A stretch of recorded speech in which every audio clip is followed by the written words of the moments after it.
Hello everyone, कैसे हैं आप सब। आई होप आप सब ठीक होंगे।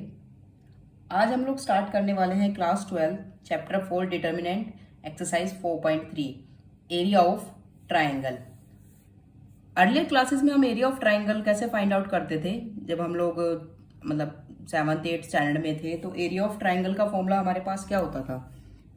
एरिया ऑफ ट्राइंगल हमारे पास होता था area of triangle is equals to, triangle पूरा लिखने के बजाय ट्राइंगल बना रही हूं मैं, that is half base into height. Okay, जैसे मान लो ये आपके पास कोई ट्राइंगल है और ये आपकी हाइट हो गई और ये आपका बेस हो गया। बेस कितना गिवन है a, हाइट कितनी गिवन है b, तो फॉर्मूला क्या लिखते थे, half a into b is equals to half a b। But अगर आपके पास ए भी गिवन ना होके, मतलब साइड्स गिवन ना होके, आपके पास अगर कोऑर्डिनेट्स गिवन होते थे, तो हम 10th स्टैंडर्ड में कैसे पढ़ते थे। मान लो फॉर एग्जांपल आपके पास है x1 y1, x2 y2 and x3 y3। उस टाइम पर हम लोग कैसे करते थे। उस टाइम पर करने के लिए हमारे पास एरिया ऑफ ट्राइंगल का क्या फॉर्मूला था, आप लिखोगे एरिया ऑफ ट्राइंगल, इसका फॉर्मूला हमारे पास था half x1 bracket y2 minus y3 plus x2 bracket y3 minus y1 plus x3 bracket y1 minus y2। ये फॉर्मूला होता था। लेकिन वो अभी क्या बोल रहा है, वो अभी हमें ये बोल रहा है कि हमें जो एरिया ऑफ ट्राइंगल निकालना है वो निकालना है by the method of determinant, मतलब मेथड डिटर्मिनेंट की फॉर्म में निकालना है। How can we find determinant, how can we find area of triangle by using determinant. तो उसके लिए हम लोग क्या करेंगे, उसके लिए देखो हम क्या करेंगे,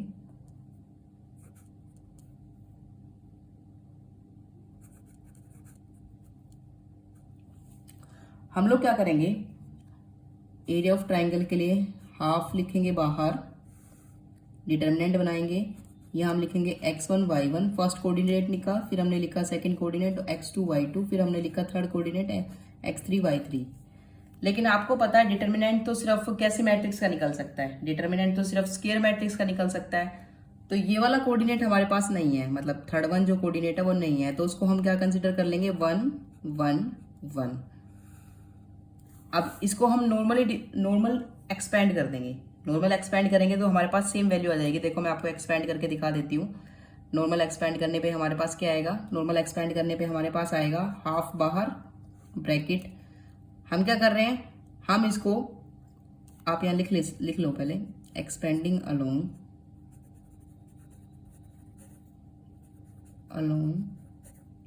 C1।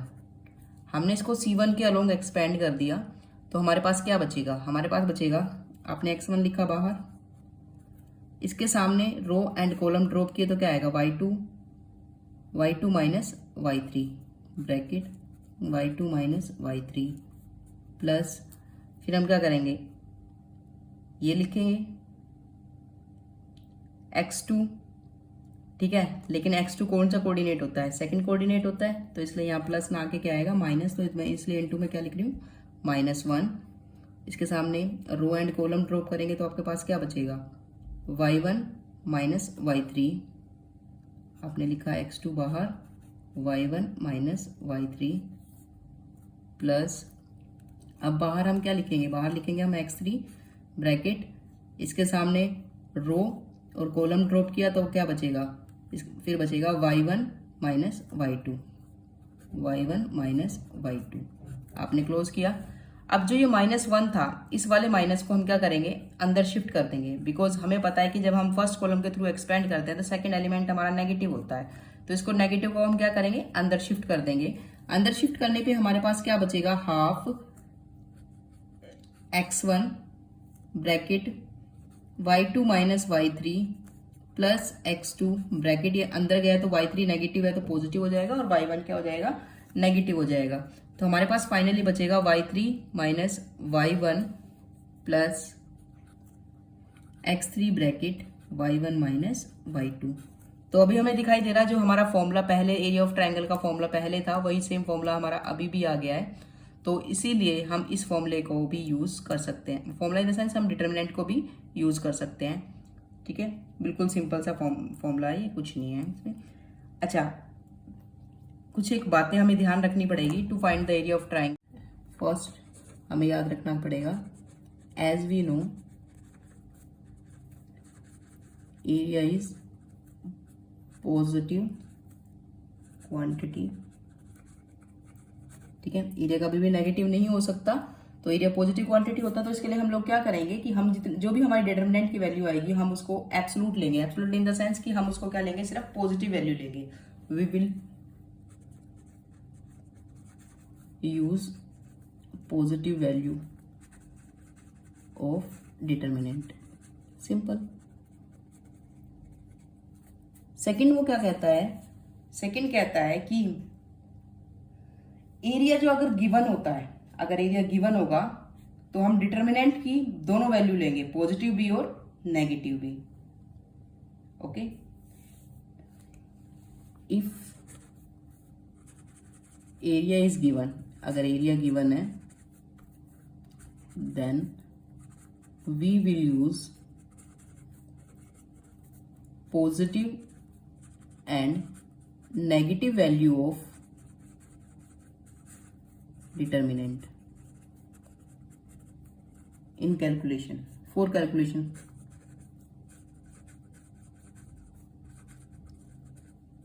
थर्ड वन वो कहता है इफ एरिया ऑफ ट्रायंगल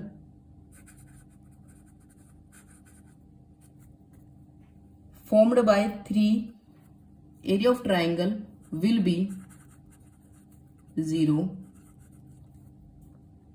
अगर एरिया ऑफ ट्रायंगल 0 होगा then the points are collinear. ठीक है, एरिया ऑफ ट्रायंगल 0 होगा तो पॉइंट्स कैसे हैं, कोलिनियर है। अगर हमें कोलिनियर प्रूव करना है 3 पॉइंट्स को तो हम क्या कर देंगे, उनका एरिया ऑफ ट्रायंगल जो है वो 0 दिखा देंगे।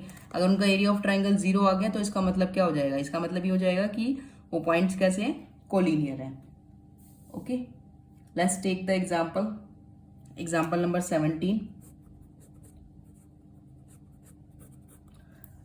Find the area of the triangle whose vertices are, vertices given है, vertices 3 8, second one is -4 2, third one is 5, 1।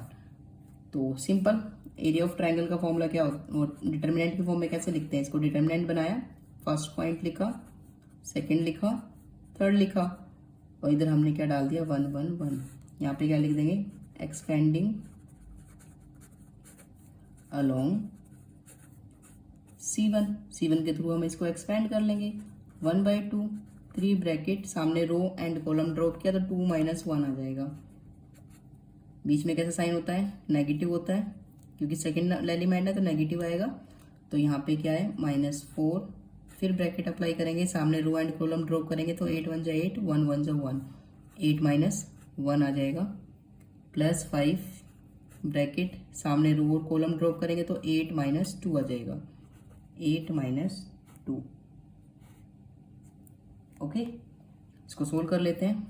1/2 bracket, 3 × 1 -+4 × 7 +5 × 6, 3 + 28 + 30 कितना बचेगा, 1/2 ब्रैकेट, 33 + 28, रफ साइड में करके देख लेते हैं, 33 + 28, 8 + 3 = 11, कैरी 1, 3 + 1 = 4 + 2 = 6, कितना आ जाएगा, 61। तो फाइनली जो इसका डिटर्मिनेंट आएगा, सॉरी इसका एरिया ऑफ ट्रायंगल आएगा वो क्या आएगा, 11/2। ठीक है, ये हमें साइज एग्जाम्पल नहीं है, ये एक्चुअल में एक्सरसाइज का है, एग्जाम्पल मैं लिख रही हूँ इसको, ये example number 3। Find the value of k, find the value of k if area of triangle is 4 square units, अगर एरिया ऑफ ट्राइंगल हमारा कितना गिवन है 4 स्क्वायर यूनिट्स है, तो हमें क्या करना है, हमें उसका के की वैल्यू फाइंड आउट करनी है। तो एंड वर्टिसेस क्या गिवन है, वर्टिसेस हमारे पास गिवन है K0 4 0 0 2। ओके, तो हम लोग क्या करेंगे, पहले हम डिटर्मिनेंट मेथड से एरिया ऑफ ट्राइंगल लिख लेते हैं। तो एरिया ऑफ ट्राइंगल, ये डेल्टा लिखने का मतलब होता है area of triangle is equals to half, यहाँ पर हम लोग क्या लिखेंगे, ये हम लिखेंगे K0 4 0 0 2, इधर क्या लिखेंगे 1 1 1। ओके, एक्सपैंड करने का रूल तो वैसे हमारा ये कहता है कि जब भी कभी हम लोग एक्सपैंड करेंगे, हम हमेशा उस रो या कॉलम के थ्रू एक्सपैंड करेंगे जिस रो या कॉलम में मैक्सिमम नंबर ऑफ जीरो होंगी। तो इसमें मैक्सिमम नंबर ऑफ जीरोस हमारे सेकंड कॉलम में है, तो हम सेकंड कॉलम के थ्रू एक्सपैंड कर लेते हैं इसको। तो 1/2 ब्रैकेट, यहाँ पे आप लिख सकते हो एक्सपेंडिंग अलोंग C2। पहला एलिमेंट नेगेटिव आता है क्योंकि यहाँ पे क्या होगा 1 2 होगा, 1 2 3 होता है, तो यहाँ पे 0 आएगा। 0 लिखने के बाद हमें कुछ नहीं लिखना होता, +0 वापस 0 आ जाएगा, ये पॉजिटिव आएगा, और फिर ये क्या आएगा -2, क्योंकि ये हमारा कौन सा एलिमेंट होगा, ये हमारा 3 2 एलिमेंट होगा, तो इसलिए ये भी नेगेटिव होगा। ब्रैकेट, हम इसके सामने कॉलम और रो ड्रॉप करेंगे तो हमारे पास क्या बचेगा K -4। ओके, और इधर वैल्यू जो गिवन है, ये वैल्यू हमें गिवन है 4। अब हम इसको सोल्व कर लेते हैं। 4 इज इक्वल्स टू, इसको अंदर लेंगे तो 1/2 ब्रैकेट, नेगेटिव को अंदर शिफ्ट कर लेते हैं, तो 2 ब्रैकेट -4 -K बन जाएगा, ये आपका 2 से 2 कट हो जाएगा, तो फाइनली क्या बचेगा 4 इज इक्वल्स टू 4 -K। तो उसने ये बोला था जब भी कभी हमें हमारे पास एरिया ऑफ ट्राइंगल गिवन होगा और हमें हमें सोल्व करना होगा, तो कैलकुलेशन करने के वक्त हम डिटर्मिनेंट की नेगेटिव वैल्यू भी लेंगे और पॉजिटिव वैल्यू भी लेंगे। तो हम क्या करेंगे, एक बार 4 -K को -4 के इक्वल रखेंगे, एक बार 4 -K को हम पॉजिटिव 4 के इक्वल रखेंगे। जब 4 -K -4 के इक्वल होगा तो -4 -K is equals to -8 and K is equals to 8। जब 4 -K 4 के इक्वल होगा तो K की वैल्यू क्या हो जाएगी 4 -4 दैट इज 0। तो फाइनली हमारे पास K की दो वैल्यू आ जाएंगी, एक वैल्यू क्या आएगी, एक वैल्यू हमारी आएगी 0 और एक वैल्यू क्या आएगी हमारी, एक वैल्यू हमारी आएगी 8। तो हम लिख सकते हैं हमारी K की वैल्यूज क्या होंगी, possible values of K are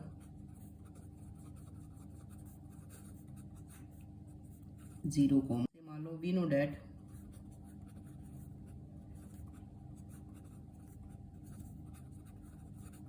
if the points are collinear, area of triangle will be 0। तो एरिया ऑफ ट्राइंगल क्या होगा आपका 0 होगा। आपका एग्जाम्पल नंबर 18, एग्जाम्पल नंबर 18 में हमें क्या करना है, equation of line find out करनी है। Equation of the given line joining the point A and B. A आपके पास गिवन है 1 3, बी आपके पास गिवन है 0 0। हमें पहले equation of line find out करनी है। क्या फाइंड आउट करना है, equation of line. Okay, equation of line find out करने के लिए हम लोग क्या करेंगे, सबसे पहले line, equation of line find out करने के लिए हम सबसे पहले डिटर्मिनेंट मेथड को यूज करेंगे। डिटर्मिनेंट मेथड यूज करने के लिए हम लोग क्या करेंगे, एरिया ऑफ ट्राइंगल को 0 के इक्वल लेके चलेंगे। तो हम लिखेंगे half first point, second point, third point नहीं है क्योंकि इक्वेशन फाइंड आउट करनी है, तो हम यहाँ पर एक्स वाई यूज करेंगे। बिकॉज जो इक्वेशंस होती है लाइन की वो किस फॉर्म में होती है, एक्स और वाई की फॉर्म में होती है। ओके, तो ये क्या हो जाएगा 1 1 1, और इस क्योंकि थर्ड पॉइंट नहीं होता तो हम 1 1 1 लिखते हैं, तो इज इक्वल थर्ड पॉइंट नहीं, थर्ड कोऑर्डिनेट नहीं होता, तो इज इक्वल्स टू क्या लिखेंगे 0 लिखेंगे। अब क्या करना है, अब तो एक्सपेंड कर देना है। एक्सपेंड कैसे करते थे, एक्सपेंड जिसमें मैक्सिमम नंबर ऑफ जीरोज होती हैं उसके लोग हम एक्सपेंड कर देते हैं। 1/2 ब्रैकेट ये 0 -0 आएगा क्योंकि सेकंड पोजीशन पे इस वाली पे हमारा नहीं, ये माइनस होगा ये प्लस होगा, ये माइनस ये प्लस, और ये कितना होता है, ये 2 3 होता है, 2 3 क्या हो जाएगा नेगेटिव माइनस ब्रैकेट। अब हम लोग क्या करेंगे, इसके सामने रो और कॉलम ड्रॉप किया तो क्या बचा y - 3x is equals to 0। तो फाइनली 2 इधर 0 की तरफ जाके 0 हो जाएगा, तो हमारा क्या बचेगा -y - 3x is equals to 0। इसको लिखते हैं -y + 3x is equals to 0 और y is equals to 3x। ये आपकी इक्वेशन ऑफ लाइन आ गई। That is the required equation of the. Now we have to find the value of k if d coordinate is k 0, मतलब a आपको already given था, a आपको given है 1 3, ठीक है, b आपको गिवन है 0 0, एक कोई और d कोऑर्डिनेट है दैट इज k 0, जिसकी वजह से हमारा ABD now ABD become a triangle. Okay, ये क्या बन जाता है, एक ट्राइंगल बन जाता है, जिसमें ट्राइंगल का जो एरिया गिवन है that is 3 square units. 3 square unit given है, तो हम लोग इसको यूज कर लेंगे और पहले हम डिटर्मिनेंट लगाएंगे। हम यहाँ पे क्या लिखेंगे 1 3 1 0 0 1, और यहाँ पर हम क्या लिखेंगे k 0 1, बिकॉज हम इस वाले पॉइंट को यूज करेंगे थर्ड पर, क्योंकि अब ये ट्राइंगल बन गया। अब ये क्या नहीं रही, एक लाइन नहीं रही, और यहाँ पे आपका हाफ होता है ये फॉर्मूले में। ट्राइंगल का एरिया कितना गिवन है 3 हाफ, जिसमें मैक्सिमम नंबर ऑफ जीरो, इसके लोग एक्सपेंड कर लेते हैं। -0 + 0 -1 ब्रैकेट ये और ये 0 -3k 0 -3k, तो फाइनली क्या बचेगा 3 इज इक्वल्स टू 1/2, और बाहर है -3k, माइनस ऑलरेडी है तो ये +3k हो जाएगा, तो ये हो जाएगा 6 is equals to 3k and k is equals to 2। जब हमने एक बार पॉजिटिव लिया और एक बार नेगेटिव लिया, ये हमारा पॉजिटिव वाला पार्ट था। अगर अब मैं इसको नेगेटिव लेती हूँ तो -3 is equals to 1/2 bracket 3k, तो ये हो जाएगा -6 इज इक्वल्स टू 3k और k इज इक्वल्स टू -2। तो k की दो पॉसिबल वैल्यूज आ गई, k इज इक्वल्स टू +-2। इस टाइप से क्वेश्चंस आते हैं, सिंपल क्वेश्चंस आते हैं। सिंपल एक एरिया ऑफ ट्राइंगल वाला, एक कोऑर्डिनेट प्रूव करने वाला, third one area of triangle given होगा तो आपको कोऑर्डिनेट फाइंड आउट करने वाला। कोऑर्डिनेट इन द सेंस कोई भी वहाँ पे वेरिएबल गिवन होगा उसको फाइंड आउट करना होगा, ABC जो भी होगा x y z k, maximum k पूछा जाता है तो k की वैल्यू फाइंड आउट करनी है, और इक्वेशन ऑफ लाइन बनाने, joining the points. That's all. आज की इस वीडियो में हम लोग यहीं ओवर कर रहे हैं। नेक्स्ट वीडियो में कंटिन्यू रहने के लिए हम 4.4 एक्सरसाइज डिस्कस करेंगे, minors and cofactor. So for more videos keep stay on Ekanshi educator.